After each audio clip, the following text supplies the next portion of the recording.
What the heck? What is happening over there? For RIP. It's about cultivating our dream, learning the skills that we're gonna need.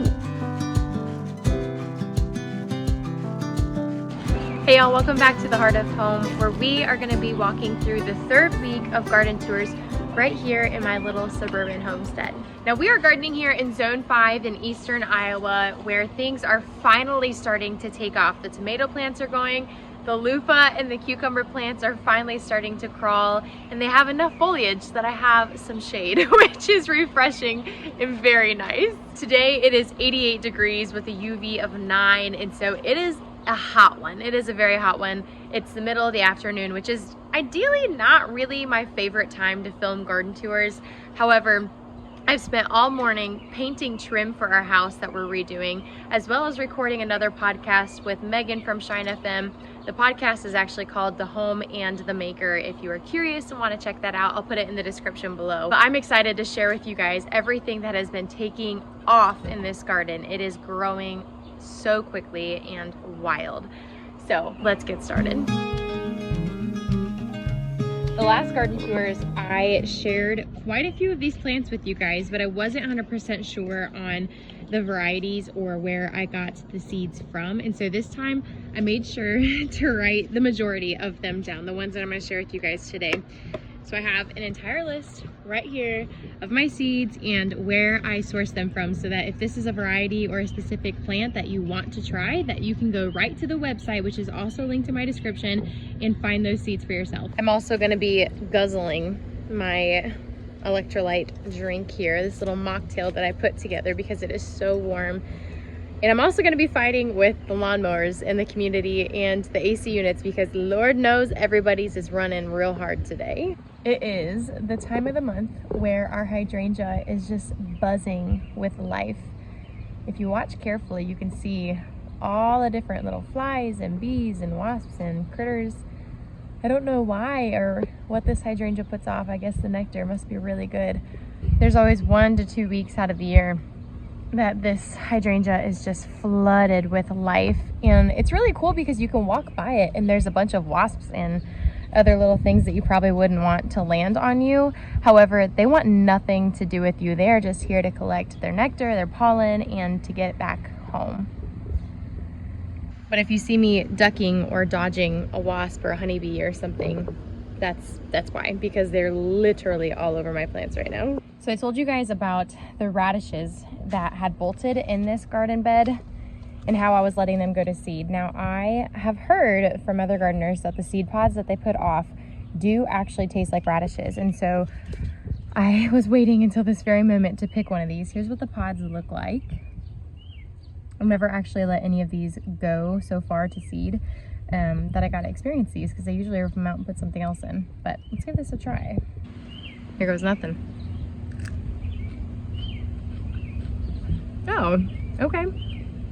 Yeah, so it tastes like a super mild radish. That's actually, wow, that's actually so good. Well, I found my new favorite garden snack, bolted radishes. What the heck? Why are these so good? It doesn't help that it's almost 2 in the afternoon, and so the sugars in these fruits or seed pods are very concentrated. Wow. And they have a spice to them. I couldn't tell you what variety these radishes were, because I told you guys before, I have a seed packer from Organo Republic that I ordered forever ago, probably 3-4 years ago. And it's a mix of different radish varieties. And so now I just pull out a bunch of different seed packets and I sprinkle them and say, go for it, you know? So the other plants that I have planted in here that I'm actually going to be harvesting today, but I wanted to show you guys before I harvested them. Kohlrabi, and I actually have beets too. I'm not harvesting those. Grass that's growing wild in here. But the kohlrabi I do need to start pulling out, because once these get too big, they won't be as tender anymore. Like this guy, he's kind of pushing it. You can see the size compared to my hand.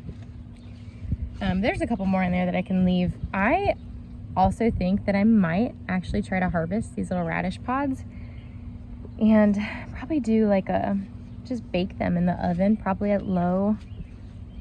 I'll probably just add them to a sheet pan dinner.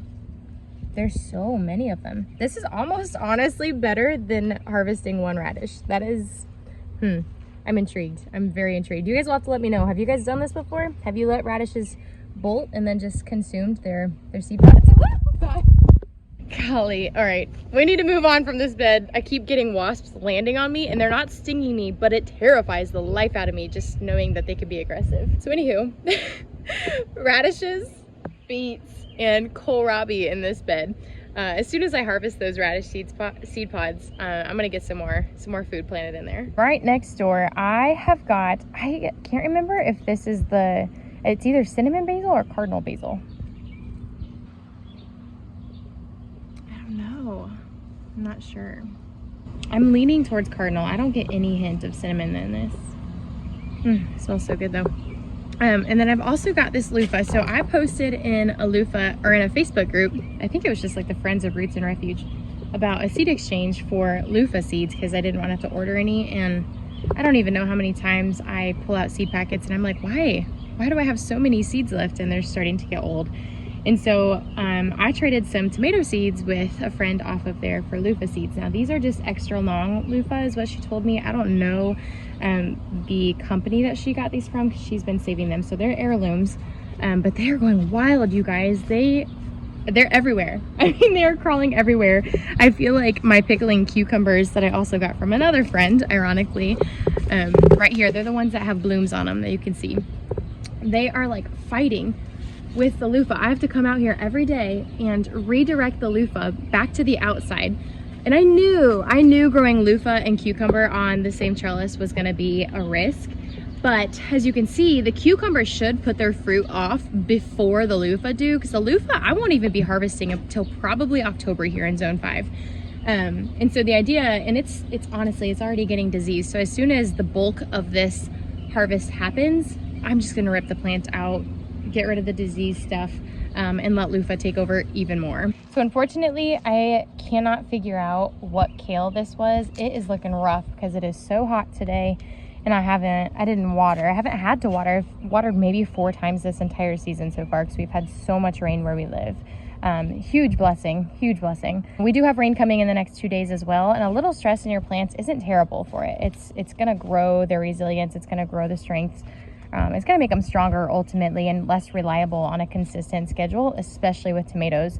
So this is broccoli raab, RAAB, and this is from Organo Republic. And essentially, I've never grown it before, but from what I understand, one, the heat is really doing a number on this one, so it's really growing quickly. I don't know if I'm actually going to get a harvest out of this. My guess is probably no.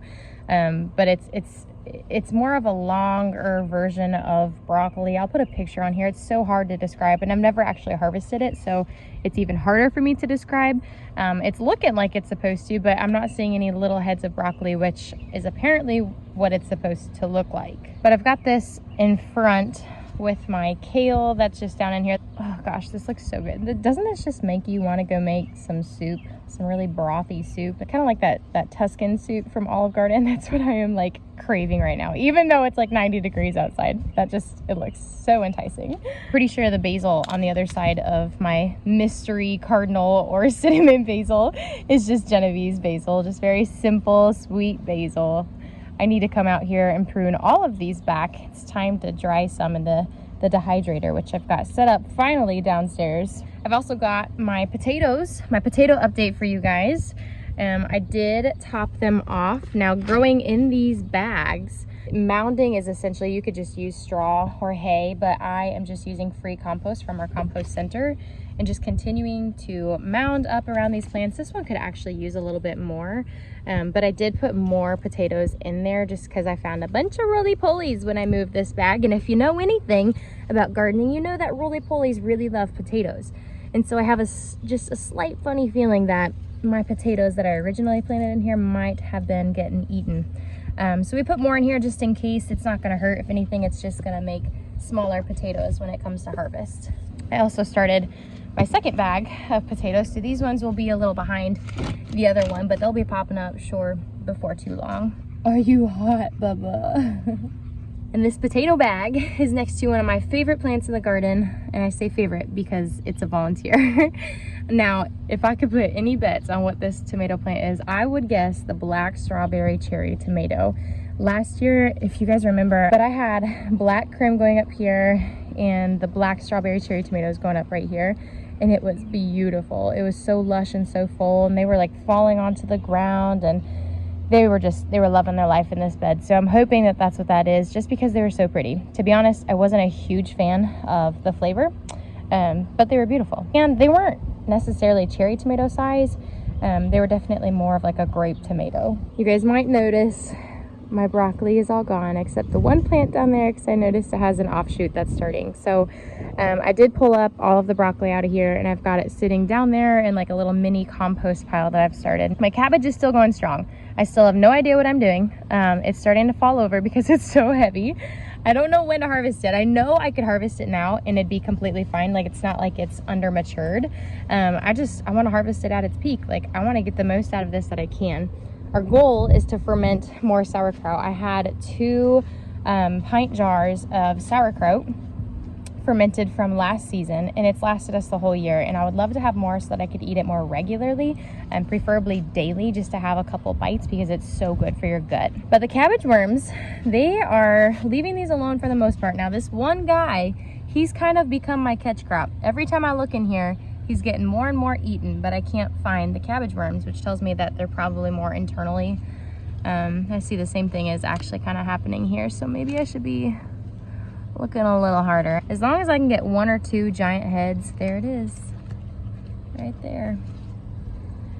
That's the guy, that's the culprit. If you're finding holes in your cabbage or your broccoli or kale or whatever, this right here, this is a cabbage worm, and he is the culprit to those holes. Sorry, guy. Every time I've come out here to check on the cabbage though, because I used to do it every single morning, I was noticing more and more spiders, which is the beautiful effect of having an organic garden. Wow, that guy let off a lot of poop. I don't know about this head. He might be another catch crop. The more spiders I began to notice in my cabbage, the less cabbage worms I began to find. And so I let nature kind of take its course, and that was just the beautiful side effect of having an organic garden, is that insects like spiders were eating the insects that were actually causing harm to my cabbage. So that was really cool to see. I'm gonna see if I can try to find one. Well, here you go, here's a great example down there. Do you see all the cobwebs? And they're like these teeny tiny little yellow spiders. I wish I could find one to show y'all. I found quite a few of them on my broccoli leaf harvest, so they're pretty prevalent over here. Okay, I found it. You see them? It's right there at the tip of my finger there. So there's quite a few of those guys that are hanging out in my cabbage, which I am okay with. Go ahead, eat them, little buddies. So my snap peas and my snow peas over here. The snap peas are from Botanical Interest, and they're the Sugar Daddy variety. And then the snow peas were the Earl May Dwarf Gray Sugar peas. These guys are they're getting stressed now. Thankfully, I haven't had any powdery mildew. It's very subtle. I don't even know if I'd consider that it. But if anything, I'm just seeing lack of nutrition or just heat, maturing happening here. But they're about due to be ripped. They're a cold climate crop. They don't necessarily like the heat. I've also added quite a few of these little citronella plants. I wish you guys could smell this through the phone. It's not only beautiful, but it smells so delightful. I'm also drying all of my trays for next season, as you can see. Citronella is supposed to be a natural deterrent to mosquitoes, obviously, and I've been having a terrible time with mosquitoes in the garden, like I usually do every year for whatever reason. And so I've got one planted here, I've got one planted up on the porch, and then I have one that's going in the front yard. Y'all, you need to come at me. I'm out here doing this garden tour, and I'm not drinking my liquids. It is so important, y'all. If you are out in the garden, especially in the middle of the day, get some carrots eaten, right? Carrots are great for your skin. Get some tallow, get some coconut oil, whatever you might need on your skin. Get a hat and hydrate before and during your garden work. Thankfully, I'm not doing a lot of work. I do have some seeds to sow, but I won't be out here too long. Some of my other favorite volunteers. Do you guys see this? I've got 3 ground cherry plants that have all volunteered right here in this pathway. Now, I believe that these were husk cherries. And my black garbanzo beans are looking so good. They're looking so good. They're not even putting off any flowers yet, which is telling me that they're doing really well, because in previous years they put off flowers right away because they knew they were dying, they were struggling. But that's not the case this year. They're looking really mighty fine. And I'm noticing I have got some green beans started. So these are the provider bush beans, the darker foliage you see back here. These are from Organo Republic. Isn't this funny? I've got basil literally popping up everywhere. I put it in the ends of all my beds, but great. I think all of my basil actually that's in this garden is from Baker Creek. So I've got Genovese, cardinal basil, cinnamon basil. Oh mercy, I should have written them all down, but I've got a plethora of basil. This side of the bed, we've got a couple things going on here. I have got some super sweet cherry tomatoes that are growing here, which those are from Johnny's, which Johnny's is an all organic seed company. So if you're looking for organic seeds, go check them out. They're incredible and their germination rates are awesome. Now the thing with cherry tomatoes, I started these two plants that you see. I've got one right here and one right here in the middle. I did have another one down here, but it was not doing so hot. When I start seeds, whoa, dodging more wasps, I get to a point where I get so tired of tending to them that I just throw them outside, and I'm like, you know what, if they survive, they survive. And that's exactly what happened this year, just because we didn't have the most ideal setup for seed starting. And so it was just kind of a, well, if you make it, you make it. And they made it, except the one down here, RIP.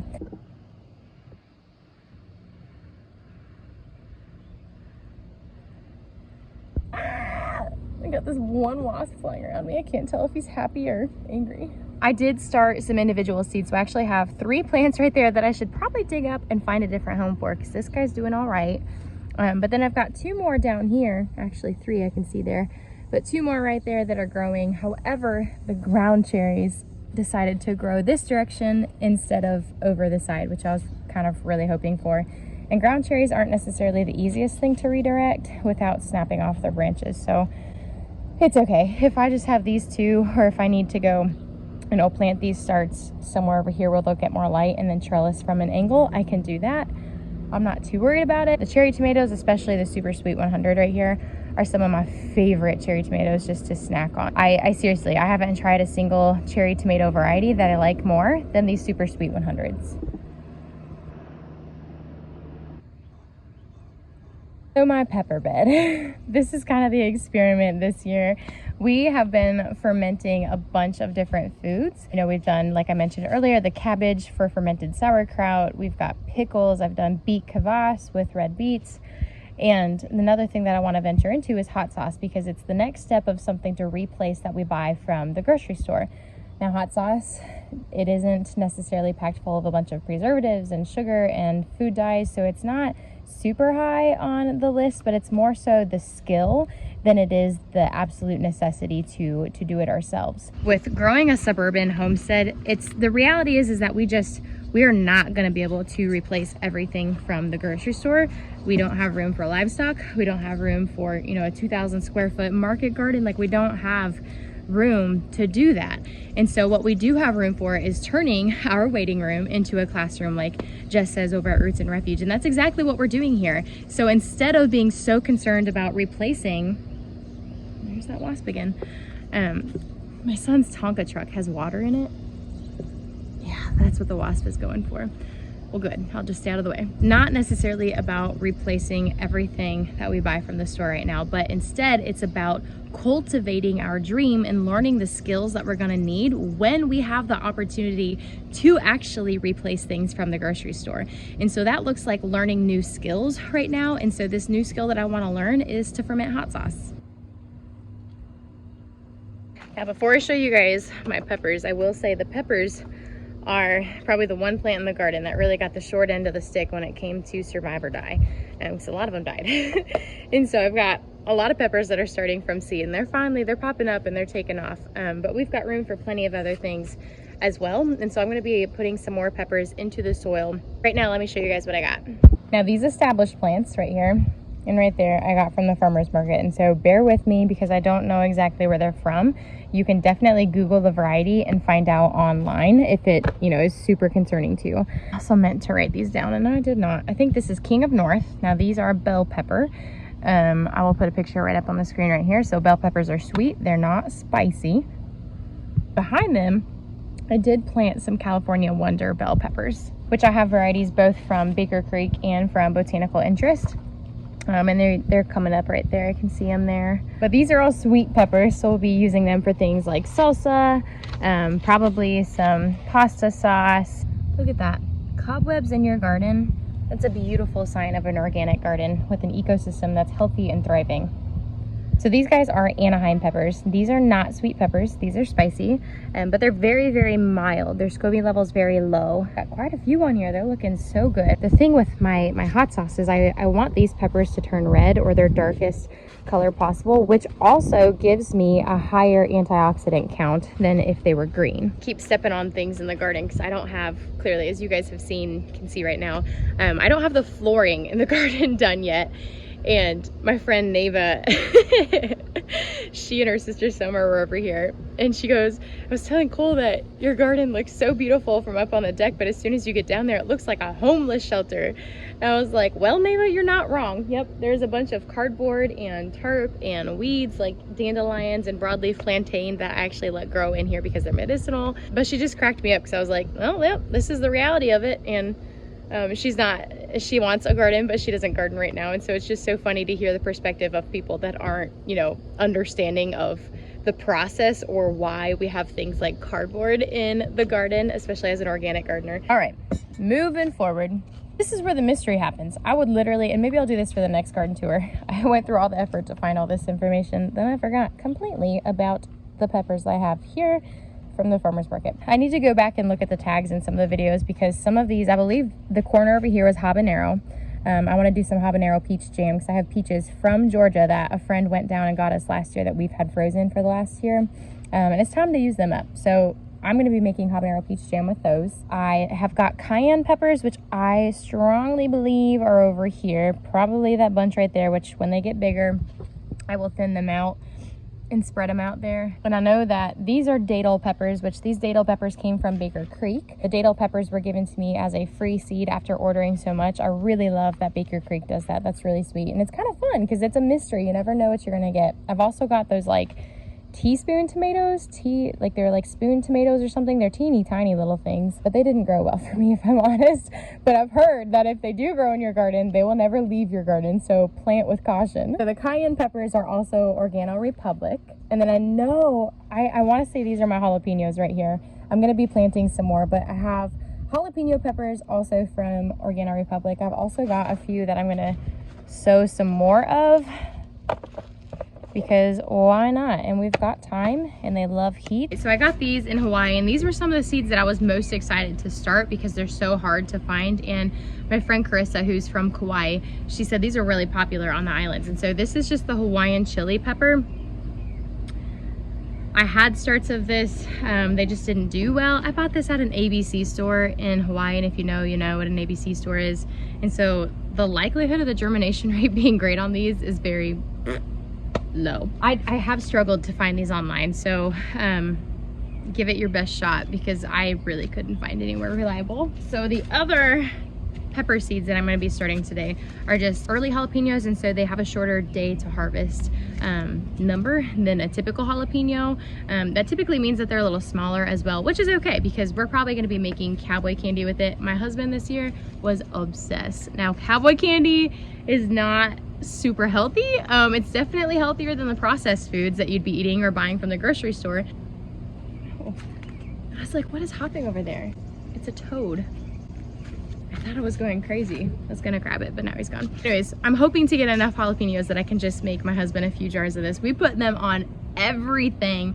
And I used the brine for the cowboy candy in red peppers as well as banana peppers as well. So you don't have to just keep that recipe strictly to jalapenos, but you can add it to other things. So he'll be happy about that. And then the last thing is this mild chili pepper from Organo Republic. And this is the poblano.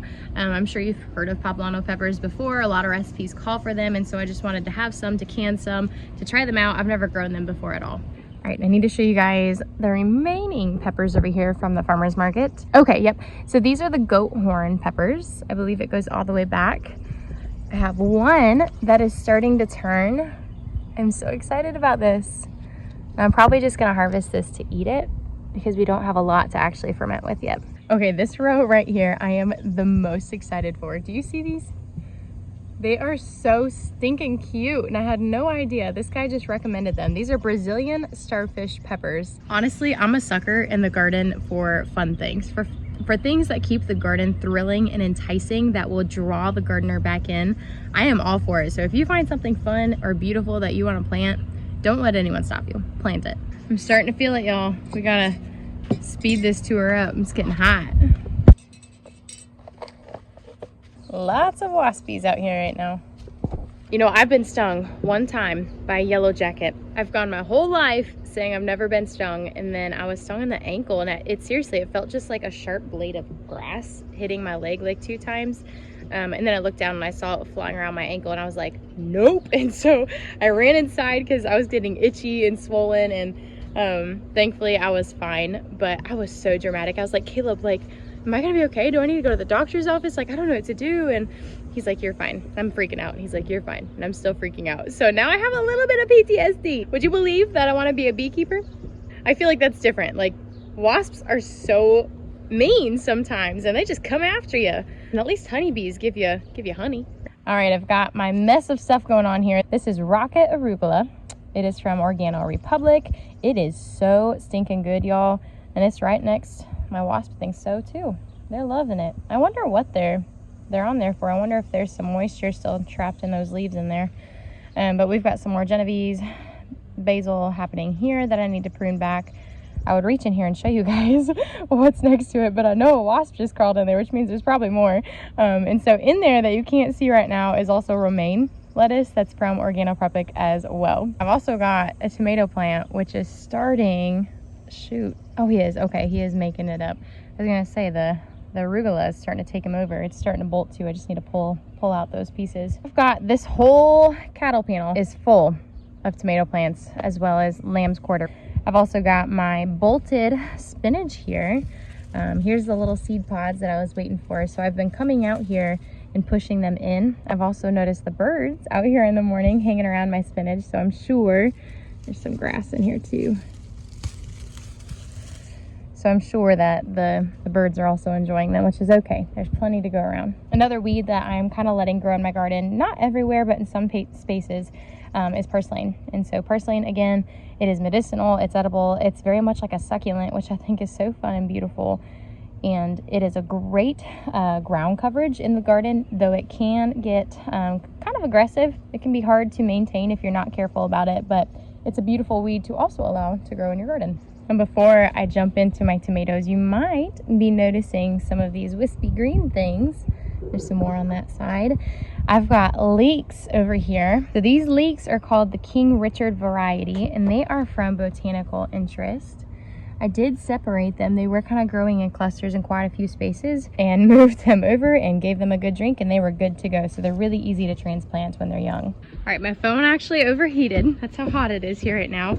And I've got about 5 more minutes to record the rest of this garden tour before my meeting. Where was I? I was telling you guys about onions. And so I did start some onions from seed. However, they were taking too long because I started them too late. And so I actually went to Menards and found some pre-started onions, like a bag of 100 or 200 or something crazy like that.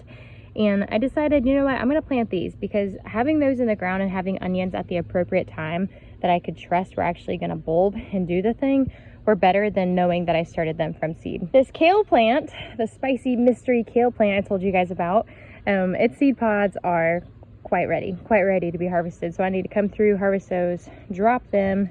The Clemson spineless okra is from Organo Republic, and then the red burgundy okra, which I believe is this one. I could be wrong.